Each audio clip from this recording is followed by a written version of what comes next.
Good morning friends, कैसे हैं आप लोग। आशा करता हूं कि आप लोग बहुत अच्छे होंगे। मेरे प्रिय छात्रों, आज हम लोग क्लास 12 इंग्लिश रेनबो पार्ट 2 के पोइट्री सेक्शन के प्रथम चैप्टर के सभी क्वेश्चन आंसर को इस वीडियो में देखेंगे। दोस्तों, क्लास 12 इंग्लिश रेनबो का जो पोइट्री सेक्शन है काफ़ी इम्पोर्टेंट है। पोइट्री सेक्शन के प्रत्येक पोएम को आप अच्छा से पढ़ेंगे, बढ़िया से देखेंगे और प्रत्येक पोएम में दिए गए क्वेश्चन आंसर को जरूर बना लेंगे और खूब प्रैक्टिस करेंगे, क्योंकि परीक्षा में ये सारे प्रश्न पूछे जाते हैं। आज के वीडियो में मैं आपको टेक्स्ट बुक में दिए गए सभी प्रश्नों का सॉल्यूशन बताऊंगा। तो चलिए बिना समय गवाए हम लोग देख लेते हैं टेक्स्ट बुक में दिए गए सभी प्रश्नों का सॉल्यूशन। प्रथम चैप्टर जिसका नाम है sweetest love I do not go, इसके सभी क्वेश्चन आंसर को देखेंगे। चलिए वीडियो को शुरू करते हैं और देख लेते हैं। लेकिन इससे पहले यदि आप इस चैनल पर नए हैं तो आपसे रिक्वेस्ट है कि चैनल को जरूर सब्सक्राइब कर लीजिए, क्योंकि यहाँ से आपके सभी विषयों की तैयारी बहुत ही सुपर करा दी जाएगी। चलिए वीडियो को शुरू करते हैं और देख लेते हैं पोएट्री सेक्शन के प्रथम चैप्टर के सभी क्वेश्चन आंसर को।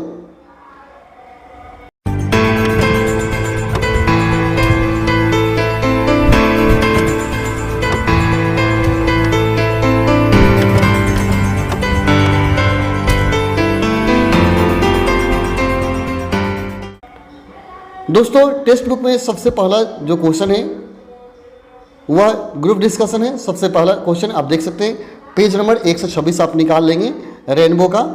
मैंने पेज नंबर भी शो कर दिया है, यहाँ आएंगे तो नीचे मिलेगा question number A. Work in small groups and discuss this questions. एक ग्रुप बनाइए और इन सारे क्वेश्चन के बारे में डिस्कस कीजिए। पहला क्वेश्चन दिया गया है, yours is a very loving family. आपके परिवार में बहुत प्यार है, यानी आपका परिवार बहुत प्यारा है या बहुत प्यार है। You have always live together, आप सदा साथ साथ रहे हैं। But now you have to live them to go to a different city to pursue your study. How would you feel living the member of your family. मैंने इसका हिंदी भी लिख दिया है ताकि आपको कोई दिक्कत ना हो। आप देख सकते हैं, मैंने लिखा है आपके परिवार में बहुत प्यार है, आप सदा साथ रहे हैं, परंतु अब आपको अपनी पढ़ाई के लिए उनको छोड़कर किसी अन्य नगर में जाना पड़ रहा है। अपने परिवारजनों को छोड़ते समय आपको कैसा लगेगा। तो इसका आंसर मैंने लिखा है, आई विल बी सैड, मैं दुखी हो जाऊंगा। आई will be sad and depressed, कुछ डिप्रेशन भी होगा और दुख भी होगा। आई विल बी वरीड हाउ, और मैं चिंतित होऊंगा। How I will live in a strange city, इस बात का चिंता होगा कि मैं उस अपरिचित नगर में कैसे रह पाऊंगा। Where nobody knows me, जहाँ मुझे कोई नहीं जानता है। How shall I live without my parents, मैं वहाँ अपने पेरेंट्स के बिना कैसे रह पाऊंगा। ब्रदर एंड सिस्टर, अपने भाई और बहन के बिना।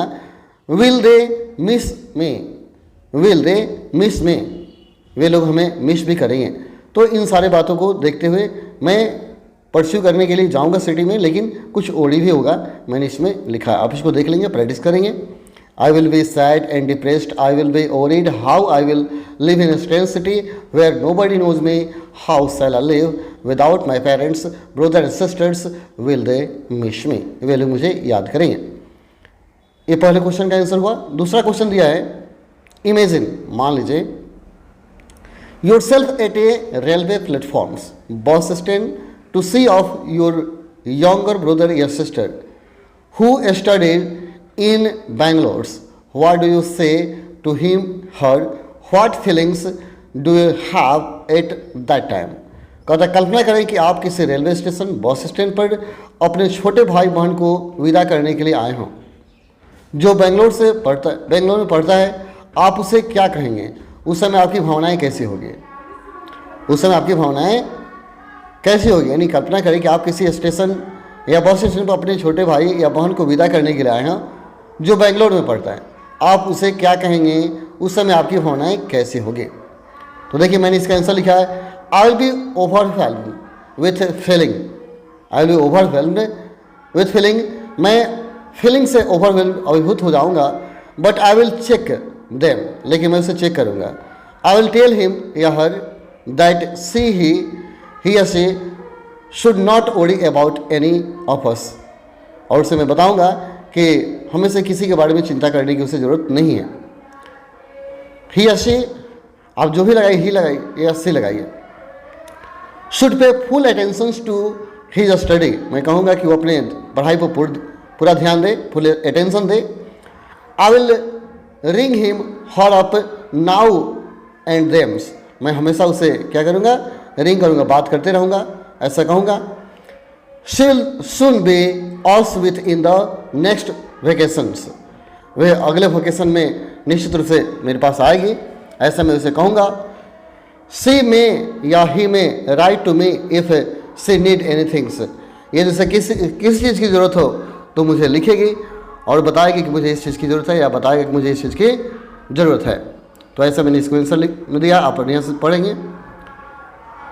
पेज नंबर आप 128 निकालेंगे।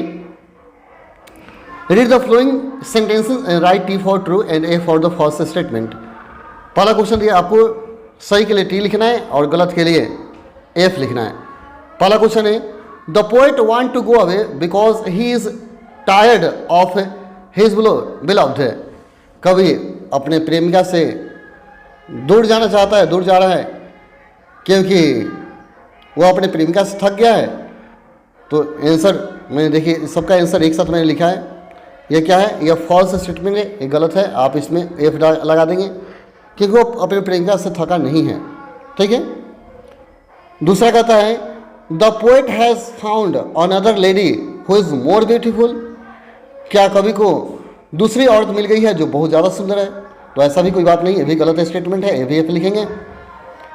तीसरा, the poet intends go to on a longer journey than what the sun undertake, कहता है कवि उन लंबे यात्रा पर जाना चाहता है, लॉन्गर जर्नी जाता है, व्हाट द सन अंडरटेक, जिसे सूरज पूरा कर चुका है। तो ऐसा भी कोई बात नहीं है, ये भी फॉल्स स्टेटमेंट है। चौथा, man's power is very weak, क्या मनुष्य की शक्ति बहुत कमज़ोर है। ये बात सही है कि मनुष्य की शक्ति बहुत कमज़ोर है, ये ट्रू है। The poet loves his beloved in intensely that he will come back very soon, कवि अपने प्रेमिका से बहुत ज़्यादा प्यार करता है इसलिए वह बहुत जल्द आएगा। तो यह बात सही है, यह ट्रू लिखेंगे। तो यह ट्रू और फॉल्स आप चिन्ह लगा लेंगे। अगला, answer the flowing questions briefly, निम्नलिखित प्रश्न का जवाब आपको संक्षेप में देना है, इसको अच्छा से पढ़ेंगे। पहला क्वेश्चन दिया है, why does the poet want to go away from his beloved, अपने बिलव्ड से क्यों दूर जाना चाहता है, कभी अपने प्रेमिका से दूर क्यों जाना चाहता है।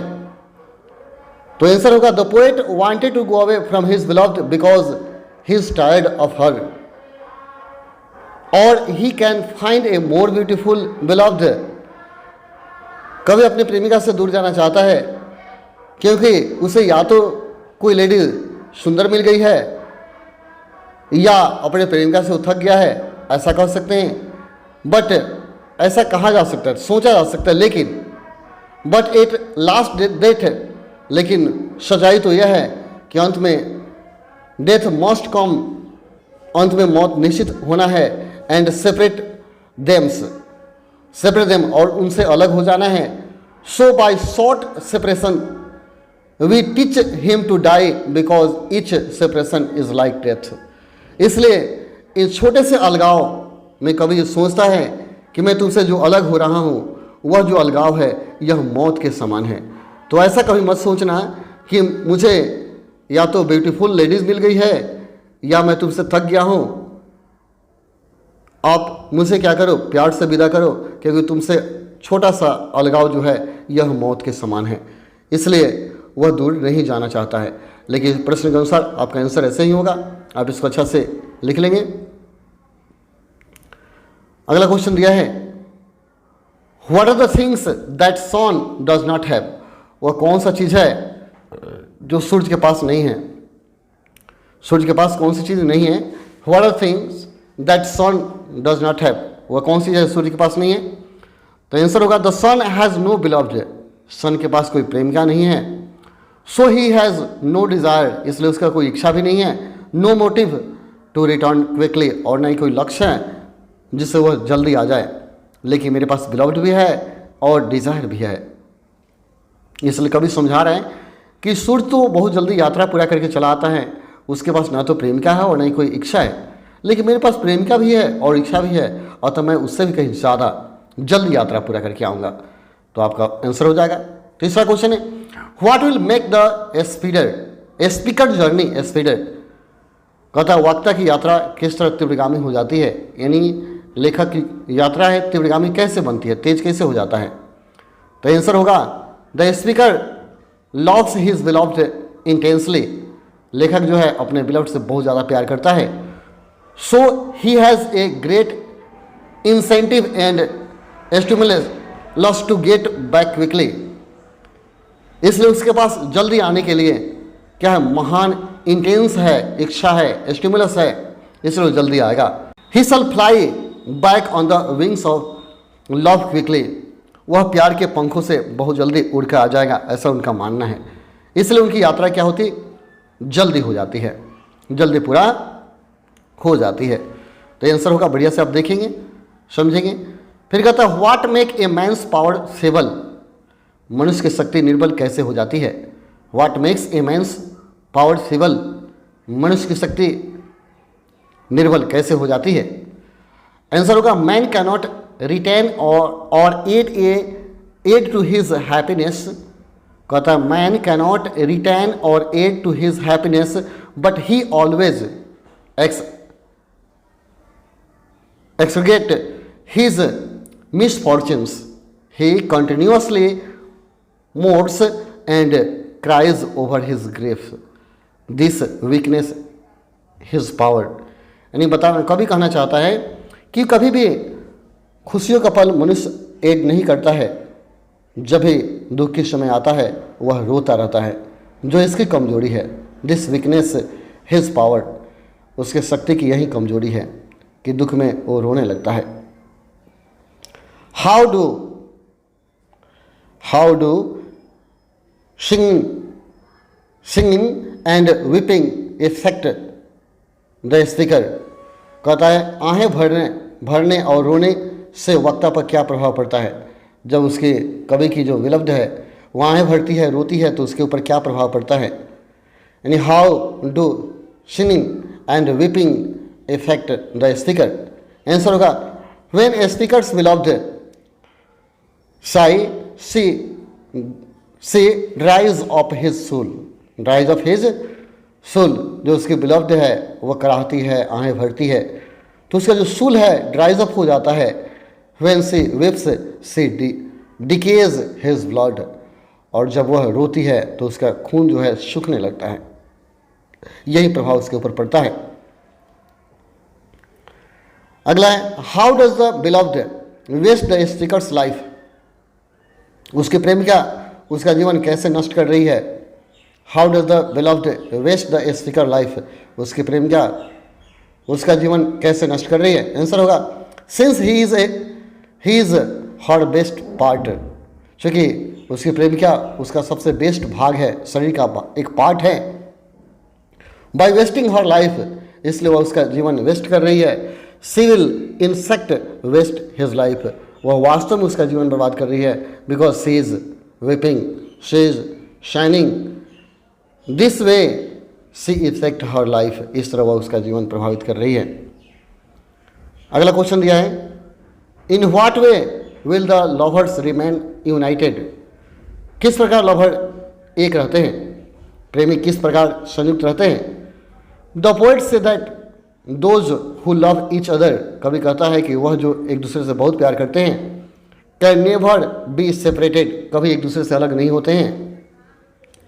दे live in each other and so remains ever united, वे हमेशा साथ रहते हैं और कभी एक दूसरे से अलग नहीं होते हैं।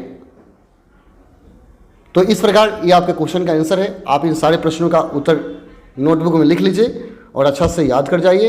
ये सारे प्रश्न परीक्षा में पूछे जाते हैं। फिर अगले वीडियो में मैं अगले चैप्टर के क्वेश्चन आंसर को बताऊंगा। चलिए फिर मिलते हैं अगले वीडियो में, तब तक के लिए धन्यवाद। जय हिंद, जय भारत, जय मेरे प्रिय छात्रों।